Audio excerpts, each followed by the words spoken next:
I have decided that I will not be seeking for any appointive position whatsoever. However, I will remain available to my country in future should an opportunity arise to seek leadership positions that may be available at the national level in the future. That future, I don't know when it will be. But for the moment, I am proceeding on a break. I will continue to reorganize myself. I will support UDA and Kenya Kwanza now and after the election, but I am not available to perform any functions of an appointive nature whatsoever, so that can allow me to live my dream.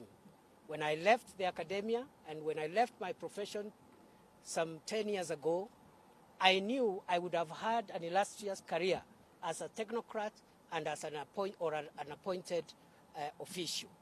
That was a decision I had made, and I had been pushed by the desire to serve my country and apply my talents from the platform of elective politics. So I want to confirm that is my next step for those who have been asking what I'm planning, and I'm sorry if I've disappointed anybody. I want to finish by saying I am very proud of myself. I am very proud of my supporters.